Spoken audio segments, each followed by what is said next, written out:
আমরা পিআর পদ্ধতিতে চাই না উচ্চকক্ষ। আমরা তো আগেই বলেছি ৩১ দফার আলোকে আমরা এখানে প্রস্তাব দিয়েছি এবং সংবিধান সংস্কার সংক্রান্ত যে কমিশন হয়েছিল সেখানেও আমাদের সেই প্রস্তাব দিয়েছি। এখানেও আমরা যে আইডিয়ার কারণে যে কন্ট্রিবিউশন নেয়ার জন্য আমরা এই প্রস্তাবটা করেছিলাম আপার হাউস প্রতিষ্ঠার, সেই জায়গাতেই আমরা আছি। এখন কেউ অভিযোগ করতেই পারে এটা লোয়ার হাউসের রিপ্লিকা হবে ইত্যাদি, পাওয়ার ফাংশন কী হবে সেগুলো নিয়ে আলোচনা করতে পারে। সেটা তো আলোচনা শেষ হয়নি। আলোচনা শেষ হলে কমিশন বলেছে যে তাদের একটা মতামত বা সিদ্ধান্ত পরবর্তী দিনে তারা জানাবে। তো জানালে পরে তখন আমরা তারা কি বললেন তার উপর ভিত্তি করে আমরা আবার কথা বলতে পারবো। আমরা যেহেতু আরও শক্তিশালী অবস্থা করতে চাই যাতে ভবিষ্যতে যে কেউ তত্ত্বাবধায়ক সরকারে যেন হাত না দিতে পারে।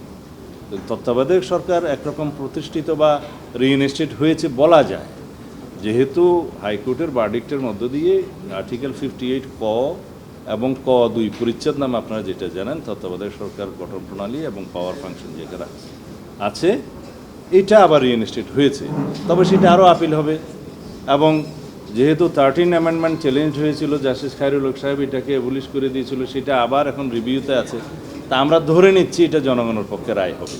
মানে আমরা এটা ধরে নিয়ে যে তত্ত্বাবধায়ক সরকার ব্যবস্থা বহাল হয়েছে এটা ধরে নিয়ে আমরা কথা বলছি। এবং এমনও হতে পারে, আমি একটু অ্যাডভান্স এটা বলে দিই, এমনও হতে পারে যদি জুডিশিয়ারিতে আমাদের পক্ষে জনগণের পক্ষে রায় না আসে যেটা রিভিউতে আছে, তারপরও পার্লামেন্টের কিন্তু ক্ষমতা আছে পুনরায় এটা প্রবর্তন করা, কারণ লেজিসলেশনের ক্ষমতা লেজিসলেচার। তো আমি যে কোনো অবস্থায় যেহেতু সারা জাতি তত্ত্বাবধায়ক সরকার প্রথম প্রতিষ্ঠার জন্যই সংগ্রাম করেছে, তা আমরা ধরে নিলাম তত্ত্বাবধায়ক সরকার ব্যবস্থা পুনঃপ্রতিষ্ঠিত হবে। তো সুতরাং এই তত্ত্বাবধায়ক সরকার ব্যবস্থায়ও যদি কোনো পরিবর্তন কোনো সময় কেউ আনতে চায় সেটাও গণভোটের মধ্যে অন্তর্ভুক্ত করা হয় যেন সেই প্রস্তাব করেছিলাম, সেটা অ্যাকসেপ্টেড হয়েছে। তা এখন আজকে এখানেই শেষ, এরপরের বিষয়টা আলোচিত হয়নি।